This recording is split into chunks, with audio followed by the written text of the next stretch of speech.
Bandarban cantonment public school ও college কর্তৃক আয়োজিত online ক্লাসে আমি হরিধন চক্রবর্তী তোমাদের রসায়ন পাঠদান করব। আমার আজকের পাঠের বিষয় হলো রসায়ন দ্বিতীয় পত্রের ৪র্থ অধ্যায়ের তড়িৎ রসায়নের একটি গুরুত্বপূর্ণ অংশ হচ্ছে তড়িৎ বিশ্লেষণ। তোমরা দেখতে পাচ্ছ। তো এই তড়িৎ বিশ্লেষণ পাঠদান শেষে ছাত্রছাত্রীরা জানতে পারবে কোন তড়িৎ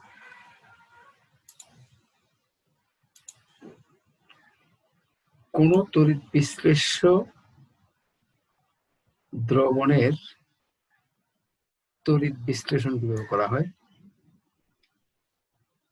তারপর জানতে পারবে ফ্যারাডের প্রথম সূত্রের তড়িৎ বিশ্লেষণ সংক্রান্ত ফ্যারাডের প্রথম সূত্র। তারপর জানবে তড়িৎ রাসায়নিক তুল্যাঙ্ক। এরপর যে কোনো ধাতু ও পরমাণুর তড়িৎ রাসায়নিক তুল্যাঙ্কের একটা মান দেয়া থাকলে সে সম্পর্কে ধারণা করতে পারবে। তো আমি এখানে জিঙ্কের তড়িৎ রাসায়নিক তুল্যাঙ্কের একটা মান দিলাম। এই জিঙ্কের তড়িৎ রাসায়নিক তুল্যাঙ্কের মান, এই সংখ্যাটি বলতে কি বোঝায়। এরপর জানবে ছাত্রছাত্রীরা ফ্যারাডের প্রথম সূত্র সংক্রান্ত কিছু গাণিতিক সমস্যা। আমরা পর্যায়ক্রমে এই গাণিতিক সমস্যাগুলো সমাধান করব।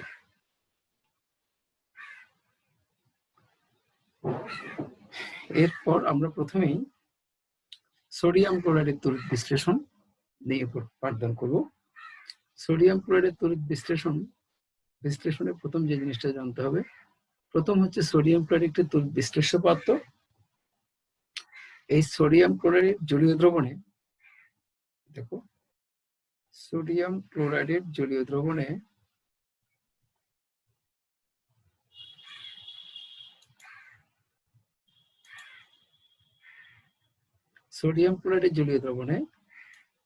দেখো সোডিয়াম ক্লোরাইড নির্মল বিবেচিত হয়ে সোডিয়াম আয়ন হয় এবং ক্লোরাইড আয়ন হয়।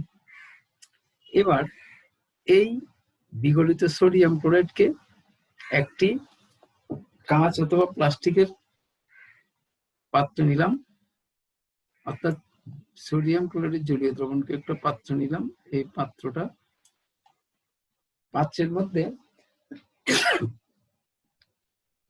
পাত্রের মধ্যে সোডিয়াম ক্লোরাইড বিয়োজিত অবস্থায় আছে। এই সোডিয়াম আয়ন এবং ক্লোরাইড আয়ন বিয়োজিত হবে। তো সেই জন্য আমরা প্রথমেই লিখলাম সোডিয়াম ক্লোরাইড বিয়োজিত হয়ে সোডিয়াম আয়ন এবং ক্লোরাইড আয়নে পরিণত হয়। এক্ষেত্রে দুটি বিক্রিয়া হবে। প্রথমে অ্যানোডে বিক্রিয়া। অ্যানোডে ক্লোরাইড আয়ন ইলেকট্রন ত্যাগ করে জারিত হবে, আর ক্যাথোডে সোডিয়াম আয়ন ইলেকট্রন গ্রহণ করে বিজারিত হবে। তো আমরা দুইটা বিক্রিয়ার মাধ্যমে দেখালাম। দেখো অ্যানোডে বিক্রিয়া, এই অ্যানোডে 2 মোল ক্লোরাইড আয়ন 2 মোল ইলেকট্রন ত্যাগ করে 2 মোল ক্লোরিন পরমাণু সৃষ্টি করে, যা আমি ইলেকট্রোক্লোরিনের অণু সৃষ্টি করে। আবার ক্যাথোডে সোডিয়াম আয়ন ইলেকট্রন গ্রহণ করে ধাতু সোডিয়ামে পরিণত হয়। এক্ষেত্রে ঘটে বিজারণ বিক্রিয়া, আর বিজারণ বিক্রিয়াটি হয় ক্যাথোডে। এই ক্যাথোডে বিক্রিয়া, ক্যাথোডে 2 মোল সোডিয়াম আয়ন 2 মোল ইলেকট্রন গ্রহণ করে 2 মোল ধাতু সোডিয়ামে পরিণত হয়। তাহলে সুতরাং আমরা বুঝলাম কি, সোডিয়াম ক্লোরাইডের তড়িৎ বিশ্লেষণে প্রকৃতপক্ষে যেটা ঘটে, অ্যানোডে ক্লোরিন গ্যাস উৎপন্ন হবে, আর ক্যাথোডে ধাতু সোডিয়ামে পরিণত হবে। ক্যাথোডে ধাতু সোডিয়াম উৎপন্ন হবে। তাহলে সোডিয়াম ক্লোরাইডের তড়িৎ বিশ্লেষণের মাধ্যমে আমরা পেলাম ক্লোরিন গ্যাস এবং ধাতু সোডিয়াম। তাহলে এক্ষেত্রে আমরা কি করব, আমরা তড়িৎ বিশ্লেষণের একটা সামগ্রিকভাবে সংজ্ঞা দেব। তড়িৎ বিশ্লেষণ বলতে আমরা যেটা বুঝি, দেখো তড়িৎ বিশ্লেষ্যের মধ্য দিয়ে, তড়িৎ বিশ্লেষ্য কোন পদার্থটি, এই যেমন সোডিয়াম ক্লোরাইড একটি তড়িৎ বিশ্লেষ্য পদার্থ। তাহলে তড়িৎ বিশ্লেষ্যের মধ্য দিয়ে তড়িৎ প্রবাহের ফলে সেই যৌগের বিয়োজন বা বিশ্লেষণকে বলা হয় তড়িৎ বিশ্লেষণ। অর্থাৎ তড়িৎ বিশ্লেষ্য পদ্ধতি হচ্ছে এখানে সোডিয়াম ক্লোরাইড, তার মধ্য দিয়ে এই যে ব্যাটারির মাধ্যমে বিদ্যুৎ প্রবাহিত করলাম, আর বিদ্যুৎ প্রবাহিত করলে এই সোডিয়াম ক্লোরাইড বিয়োজিত হয়ে প্রথম সোডিয়াম আয়ন এবং ক্লোরাইড আয়নে পরিণত হলো। কিন্তু এর পরবর্তীতে তড়িৎ বিশ্লেষণের মাধ্যমে অ্যানোডে ক্লোরিন গ্যাস এবং ক্যাথোডে ধাতু সোডিয়াম উৎপন্ন হলো। তাহলে তড়িৎ সংজ্ঞায় কি হবে? তড়িৎ বিশ্লেষ্যের মধ্য দিয়ে তড়িৎ প্রবাহের ফলে সেই যৌগের বিয়োজন বা বিশ্লেষণকে বলা হবে তড়িৎ বিশ্লেষণ। তো প্রিয় ছাত্রছাত্রী, আমরা এবার প্রথমেই আমরা পড়ব ফ্যারাডের প্রথম সূত্র। ফ্যারাডের প্রথম সূত্রে অতি গুরুত্বপূর্ণ একটা জিনিস, ফ্যারাডের প্রথম সূত্রটা হচ্ছে, একটু দেখো, ফ্যারাডের প্রথম সূত্রটি হচ্ছে, দেখো, তড়িৎ বিশ্লেষণের সময় যে কোনো তড়িৎদ্বারে সঞ্চিত বা দ্রবীভূত পদার্থের পরিমাণ প্রবাহিত বিদ্যুতের সমানুপাতিক। আমি আবার একটু বলি, তড়িৎ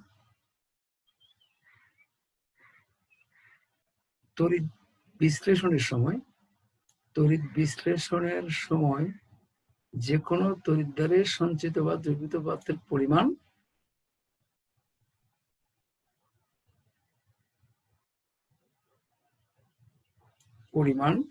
প্রবাহিত বিদ্যুতের পরিমাণের সমানুপাতিক। তাহলে আমরা ফ্যারাডের প্রথম সূত্রের মধ্যে কি পেলাম? W = Q বা W = Z × Q। এখানে Z কে বলা হবে তড়িৎ রাসায়নিক তুল্যাঙ্ক, নিজেই দেওয়া আছে। Z হলো পদার্থের তড়িৎ রাসায়নিক তুল্যাঙ্ক। তো আবার এই Z এখানে যে Q ব্যবহার করা হলো, Q কে আমরা I × T তে রূপান্তর করতে পারি, অর্থাৎ Q = I × T বসানো যায়। তাই সমীকরণটি দাঁড়াবে W = Z × IT। তাহলে এবার আমরা এখান থেকে ফ্যারাডের প্রথম সূত্র থেকে অতি গুরুত্বপূর্ণ একটা জিনিস, তড়িৎ রাসায়নিক তুল্যাঙ্কের সংজ্ঞা কিভাবে পাই। তড়িৎ রাসায়নিক তুল্যাঙ্ক একটু খেয়াল করো, 1 নম্বর সমীকরণে এখানে যে কিউ ব্যবহার করা হলো, এই কিউ হচ্ছে তড়িতের পরিমাণ, তার একক হবে কুলম্ব। এই জন্যই দেখো একটু, আমরা কিউ সমান হচ্ছে বিদ্যুতের পরিমাণ। আবার এই কিউ কে যদি আমরা দুই ভাগে ভাগ করি, দেখো Q K I × T, Q = I × T লেখা যায়। সেক্ষেত্রে I এর মানটি হচ্ছে তোমার, একটু দেখো, I হচ্ছে প্রবাহ মাত্রা, আর এই প্রবাহ মাত্রার একক হবে অ্যাম্পিয়ার। আর আমরা জানি T হচ্ছে সময়। এখন আমরা প্রথম সমীকরণের সাহায্যে যদি তড়িৎ রাসায়নিক তুল্যাঙ্কের সংজ্ঞা দিতে চাই, তাহলে হবে তড়িৎ বিশ্লেষণের সময় 1 কুলম্ব তড়িৎ প্রবাহের ফলে যত পরিমাণ পদার্থ ক্যাথোডে সঞ্চিত হবে, এই যত পরিমাণ পদার্থ ক্যাথোডে সঞ্চিত হবে অথবা অ্যানোডে, এই দুইটা শব্দ খেয়াল করতে হবে, অথবা অ্যানোডে দ্রবীভূত হবে, তাকে সেই পদার্থের তড়িৎ রাসায়নিক তুল্যাঙ্ক বলা হয়। তাহলে আমরা আবার একটু বুঝবো, এখানে তড়িৎ রাসায়নিক তুল্যাঙ্কের সংজ্ঞা আবার দুইভাবে দেওয়া যায়। তাহলে দ্বিতীয় ক্ষেত্রটা বলি একটু করে, যেহেতু 2 নং সমীকরণ এখানে আছে, 2 নং সমীকরণে দেখানো যাচ্ছে W = Z × IT। অর্থাৎ এখানে তড়িৎ বিশ্লেষণের সময় 1 কুলম্ব না বলে বলবে যে 1 অ্যাম্পিয়ার বিদ্যুৎ 1 সেকেন্ড যাবত চালনা করলে। কারণ এখানে এই যে Q = জায়গায় I × T বসালে I হচ্ছে অ্যাম্পিয়ার, T হচ্ছে সময়। তাহলে অ্যাম্পিয়ারে বিদ্যুৎ প্রবাহ মাত্রা যদি 1 অ্যাম্পিয়ার হয়, সময় যদি 1 সেকেন্ড হয়, তখন সেক্ষেত্রে যে পরিমাণ পদার্থ ক্যাথোডে সঞ্চিত হয় বা অ্যানোডে দ্রবীভূত হয়, তাকে সেই পদার্থের তড়িৎ রাসায়নিক তুল্যাঙ্ক বলা হয়। এইভাবে আমরা বলতে পারবো। এবার দেখো, তড়িৎ রাসায়নিক তুল্যাঙ্কের একটা কোনো পদার্থের তড়িৎ রাসায়নিক তুল্যাঙ্কের একটা নির্দিষ্ট মান দেওয়া থাকলে, এই তড়িৎ রাসায়নিক তুল্যাঙ্ক, এটার ব্যাখ্যা কিভাবে দেব? যেমন একটু দেখো, জিঙ্ক, এই জিঙ্কের তড়িৎ রাসায়নিক তুল্যাঙ্কের একটা মান দিল 3.388 × 886 × 10⁻⁴ গ্রাম পার কুলম্ব। বলতে কি বোঝায়? এই একটা তড়িৎ রাসায়নিক তুল্যাঙ্কের মান দেওয়া হলো। আমরা যদি বলি এটা বলতে কি বোঝায়, আমরা প্রথমেই লিখব এই আগের মতোই জিঙ্কের তড়িৎ রাসায়নিক তুল্যাঙ্ক, জিঙ্কের তড়িৎ রাসায়নিক তুল্যাঙ্ক 3.3886 × 10⁻⁴ গ্রাম পার কুলম্ব মধ্যে বোঝায় তড়িৎ বিশ্লেষণের সময় জিঙ্ক লবণের দ্রবণে 1 কুলম্ব তড়িৎ প্রবাহের ফলে কি হবে, ক্যাথোডে 1 কুলম্ব তড়িৎ প্রবাহের ফলে ক্যাথোডে 3.388 × 10⁻⁴ গ্রাম জিঙ্ক সঞ্চিত হয়। তাহলে কোন পদার্থের তড়িৎ রাসায়নিক তুল্যাঙ্ক বললে আমরা বুঝবো, অর্থাৎ ওই পদার্থের লবণের তড়িৎ বিশ্লেষণে 1 কুলম্ব তড়িৎ প্রবাহের ফলে ক্যাথোডে ওই পরিমাণ, অর্থাৎ ওখানে যে সংখ্যাটি লেখা থাকবে তত গ্রাম পদার্থ ক্যাথোডে সঞ্চিত হবে। এবার আরেকটা বিষয় দেখো তোমরা, অনুরূপভাবে এখানে কপারের তড়িৎ রাসায়নিক তুল্যাঙ্কের কথা বলা হয়েছে। যদি এরকম কোনো ধাতব পদার্থের দুটি তড়িৎ রাসায়নিক তুল্যাঙ্ক দেওয়া থাকে, এই যেমন এখানে একটা বলা হলো 6.58 × 10⁻⁴ গ্রাম পার কুলম্ব, একটি মানে এটা, আরেকটা দেওয়া হলো 3.293 × 10⁻⁴ গ্রাম পার কুলম্ব। এরকম দুটি মান দিলে বুঝতে হবে এখানে কপারের যে দুটি যোজনী ছিল, একটি যোজনী হচ্ছে 1 আর একটা 2, অর্থাৎ কপার 1 প্লাস আর একটা কপার 2 প্লাস। তখন তার ক্ষেত্রে ব্যাখ্যাটা কি হবে, যেমন প্রথমটা হবে কপারের তড়িৎ রাসায়নিক তুল্যাঙ্ক 6.586 × 10⁻⁴ গ্রাম পার কুলম্ব বলতে বোঝায় কপার 1 লবণের দ্রবণ, এই কথাটা বলতে হবে। কপার 1 লবণ মানে কপারের যে লবণ হবে তার মধ্যে কপারের যোজনী হবে 1। কপার 1 লবণের দ্রবণে 1 কুলম্ব বিদ্যুৎ প্রবাহের ফলে ক্যাথোডে এই 6.586 × 10⁻⁴ গ্রাম কপার সঞ্চিত হয়, এত গ্রাম কপার সঞ্চিত হয়। আবার যদি দ্বিতীয় মানটি আসি তাহলে আমরা কি বলবো, একই কথা, কপারের তড়িৎ রাসায়নিক তুল্যাঙ্ক 3.3 এই মানটাই 3.293 × 10⁻⁴ গ্রাম পার কুলম্ব বলতে বোঝায় যে তড়িৎ বিশ্লেষণের সময় কপার 2 লবণের দ্রবণে, মানে কপার লিখে ব্র্যাকেটে 2 রোমান হরফে 2 লিখতে হবে, কপার 2 লবণের দ্রবণে 1 কুলম্ব তড়িৎ প্রবাহের ফলে ক্যাথোডে 3.293 × 10⁻⁴ গ্রাম 10⁻⁻⁴ গ্রাম কপার সঞ্চিত হয়। তাহলে এই দুটি জিনিস আমরা জানলাম। মানে কিন্তু আরেকটি কথা বলে রাখি, যদি শুধু কপারের একটা তড়িৎ রাসায়নিক তুল্যাঙ্ক একটা মান দেয় তাহলে আমরা সাধারণত কপারের ক্ষেত্রে কপার 2 যোজনীটা ব্যবহৃত হয়, তখন সে মানটা সাধারণত এটাই হবে, নিচের মানটাই হবে। তোমরা এই ক্ষেত্রে একটু খেয়াল রাখতে হবে, এই দ্বিতীয় মানটা ব্যবহার করতে হবে। তখন দ্বিতীয় মান দিয়ে প্রশ্ন দেওয়া থাকবে, সাধারণত একটা মান দিলে এটাই দিয়ে দ্বিতীয় মানটাই দেওয়া থাকবে, তোমাকে এটা খেয়াল করতে হবে। তো আমরা যে কোনো পদার্থের তড়িৎ রাসায়নিক তুল্যাঙ্কের একটা মান দিলে তার ব্যাখ্যা আশা করি আমরা দিতে পারবো। এর পরবর্তীতে আমরা এই স্লাইডটাতে আসলাম। এখানে ফ্যারাডের তড়িৎ বিশ্লেষণের সূত্রের আলোকে, প্রথম সূত্রের আলোকে আমি কয়েকটি গাণিতিক প্রবলেম সলভ করলাম। তার মধ্যে একটি প্রবলেম দেখো তোমরা, একটি প্রবলেম হচ্ছে যেমন এখানে দেখো 5 অ্যাম্পিয়ার মাত্রার তড়িৎ, এই 5 অ্যাম্পিয়ার আগে একটু করে এই শব্দটা একটু জানো, 5 অ্যাম্পিয়ার মাত্রার তড়িৎ 60 মিনিট ধরে কপার সালফেট দ্রবণের মধ্য দিয়ে চালনা করলে তড়িৎ দ্বারে কি পরিমাণ কপার সঞ্চিত হবে। তাহলে কপার যেহেতু ধাতব পদার্থ, কপার আয়ন সঞ্চিত হবে ক্যাথোডে। আমরা প্রথমেই বলি, প্রথম যে তড়িৎ বিশ্লেষণ দেখালাম, তড়িৎ বিশ্লেষণে সোডিয়াম ক্লোরাইডের পরিবর্তে যদি কপার সালফেট দেয় তাহলে ক্যাথোডে কপার আয়ন সঞ্চিত হবে, কপার আয়ন গিয়ে ধাতব কপার হিসেবে সঞ্চিত হবে। এক্ষেত্রে আমরা এই অঙ্কটি অতি গুরুত্বপূর্ণ একটা অঙ্ক। এই অঙ্কে এই ধরনের আসলে তড়িৎ বিশ্লেষণের মাধ্যমে কোনো পদার্থের পরিমাণ বের করা অথবা সঞ্চিত পদার্থের পরিমাণ বের করা, এখানে সময় বের করা যাবে, এখানে প্রবাহ মাত্রা বের করা যাবে, 3 ধরনের গাণিতিক প্রবলেম এখানে সলভ করা যাবে। তো আমরা পর্যায়ক্রমে গাণিতিক প্রবলেমগুলো দেখব। তার মধ্যে প্রথমটি দেখো, এই প্রথম এই গাণিতিক প্রবলেমটাই, এখানে যেহেতু তড়িৎ বিশ্লেষ্য পদার্থ কপার সালফেট, তাহলে আমরা বলবো কপার সালফেট দ্রবণের তড়িৎ বিশ্লেষণে কপার আয়ন নিম্নরূপে বিচারিত হয়। তাহলে আমরা একটু বিক্রিয়াটা দেখব। এই দেখো, কপার আয়ন 2 মোল ইলেকট্রন গ্রহণ করে 1 মোল ধাতব কপারে পরিণত হলো। তাহলে এখানে একটু দেখো, 2 মোল কপার আয়ন, 2 মোল ইলেকট্রন মানে হচ্ছে 2 ফ্যারাডে বিদ্যুৎ। এইটা খুব গুরুত্বপূর্ণ একটা টার্ম। 2 ফ্যারাডে বিদ্যুৎ, আর 2 ফ্যারাডে বিদ্যুৎ মানে হচ্ছে 2 × 96,500 কুলম্ব। অর্থাৎ এখানে 1 ফ্যারাডে সমান 96,500 কুলম্ব এই বিদ্যুৎ।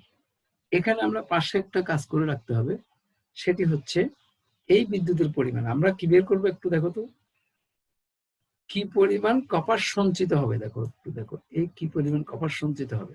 তাহলে কপারের পরিমাণটা ডান দিকে থাকবে। আমরা কি নিয়ম করবো কি, দেখো একটু করে সমীকরণ মতে 2 × 96,500 কুলম্ব বিদ্যুৎ দ্বারা সঞ্চিত হয় এত গ্রাম কপার। হ্যাঁ, তাহলে এই 1800 কুলম্ব বিদ্যুৎ দ্বারা সঞ্চিত হয় এই যে পরিমাণ কপার আসছে, কিন্তু 1800 কুলম্ব আমি পাবো থেকে, সেজন্য এই কাজটা আমরা পাশে আগে করে রাখবো। অর্থাৎ এখানে Q = I/T বিদ্যুতের পরিমাণ। কিউ আমি পূর্বেই বলে রেখেছি তোমাদের, কিউটা হচ্ছে এখানে বিদ্যুতের পরিমাণ। আর এই কিউর মান বের করতে হলে আমাকে আই এবং টি এর মান জানা থাকতে হয়। এখানে দেখো, আই এর মান হচ্ছে, প্রশ্নে পূর্বেই আমি আন্দোলন করে রেখেছিলাম, আই এর মান হচ্ছে অ্যাম্পিয়ার প্রবাহ মাত্রা, বিদ্যুৎ প্রবাহ মাত্রা এই 5 অ্যাম্পিয়ার এখানে দেওয়া হলো। আর টি এর মান হচ্ছে 60 মিনিট, তাকে আমি সেকেন্ডে নিলে 60 × 67 হলো। এই মানগুলো এই কিউ = I/T সমীকরণে বসালে 18,000 কুলম্ব পাওয়া যায়। তাহলে এখন ওই যে 2 × 96,500 কুলম্ব বিদ্যুৎ দ্বারা সঞ্চিত হয় 63.5 গ্রাম কপার। এবার 18,000 কুলম্ব বিদ্যুৎ দ্বারা সঞ্চিত হয়, এই ক্যালকুলেশনটা করলে 5 × 922 গ্রাম কপার পাওয়া যাবে। এই পরিমাণ কপার প্রকৃতপক্ষে ক্যাথোডে সঞ্চিত হয়। আমরা এর পরবর্তীতে আরেকটা গাণিতিক প্রবলেমে যাব। দেখো পরবর্তী স্লাইডে দেখো, এই গাণিতিক প্রবলেমটি আরেকটু সুন্দর। এখানেও দেখো আমরা কি করলাম, এখানে এই কাজটা করেছি। দেখো প্রথমে প্রশ্নটা একটু পড়ো। সিলভার নাইট্রেট দ্রবণের মধ্য দিয়ে 1.5 অ্যাম্পিয়ার মাত্রার তড়িৎ, এই যে এটা একটু আন্ডারলাইন করে রাখি, 1.5 অ্যাম্পিয়ার মাত্রার বিদ্যুৎ আমাকে বের করতে হবে কতক্ষণ, মানে সময় কতক্ষণ ধরে প্রবাহিত করলে 1.89 গ্রাম সিলভার ক্যাথোডে সঞ্চিত হবে। তো আমরা একটু দেখি, দেখো অঙ্কটা কিভাবে করব।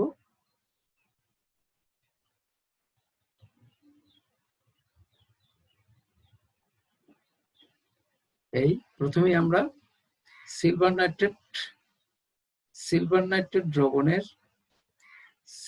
নাইট্রেট দ্রবণের তড়িৎ বিশ্লেষণ করলে সিলভার আয়ন নিম্নরূপে বিচারিত হয়। এখানে একটু দেখো, এই যে সিলভার আয়ন, অর্থাৎ ব্র্যাকেটে অ্যাকোয়া লেখা আছে, সিলভার আয়ন 1 মোল ইলেকট্রন গ্রহণ করে 1 মোল ধাতব সিলভারে পরিণত হয়। বিক্রিয়াটি হবে সিলভার আয়ন অ্যাকোয়া প্লাস একটি ইলেকট্রন মানে 1 মোল ইলেকট্রন সমান ধাতব সিলভার। এবার দেখো 1 মোল ইলেকট্রন মানে হচ্ছে 1 ফ্যারাডে বিদ্যুৎ, আর সেই 1 ফ্যারাডে বিদ্যুৎ সমান হচ্ছে 96,500 কুলম্ব বিদ্যুৎ। এই সমীকরণটি, এই তড়িৎ বিশ্লেষণের এই সমীকরণটি বিশেষ করে ফ্যারাডের প্রথম সূত্র সংক্রান্ত যে কোনো অঙ্ক করার সঙ্গে এভাবে করতে হবে, এবং এটাই সবচেয়ে গ্রহণযোগ্য পদ্ধতি। যদিও অনেকে ওই সূত্র ব্যবহার করে বা এরকম করে করতে পারে, কিন্তু পদ্ধতিগুলো ব্যবহার করে আমরা অঙ্ক করবো না, আমরা করবো এই পদ্ধতিতে। দেখো এবার সমীকরণ মতে আমাদের খেয়াল করতে হবে, আমাদের বের করতে হবে সময়। তাহলে সময় বের করার জন্য আমাদের কি লাগবে, সময় কোথায় আছে, আমরা একটু পেছনের দিকে যাই। দেখো এই যে কিউ = I/T, এই সমীকরণের সময় আছে। তাহলে এই সমীকরণের সময় বের করতে হলে আমার কি জানা থাকতে হবে, আই এবং কিউ জানা থাকতে হবে। এই আই এর মানটি দেখো, এই 1.5 অ্যাম্পিয়ার লেখা আছে, এটা আই এর মান। তাহলে আমাকে কিউর মান বের করতে হবে। কিউর মান বের করার জন্য এই কাজটা করতে হবে। সমীকরণ মতে এখান থেকে দেখো 1 মোল সিলভার সমান হচ্ছে 107.88 গ্রাম, তাহলে সমীকরণ মতে 107.88 গ্রাম সিলভার সঞ্চিত হয় বা সঞ্চিত হতে 96,500 কুলম্ব বিদ্যুতের প্রয়োজন হয়। এবার ওখানে পরিমাণটা কত ছিল দেখো, এই পরিমাণটা ছিল 1.89 গ্রাম। তাহলে 1.89 গ্রাম সিলভার দ্বারা সঞ্চিত হয়, অর্থাৎ 1690.63 কুলম্ব বিদ্যুতের প্রয়োজন হয়। তাহলে আমরা এখন বের করব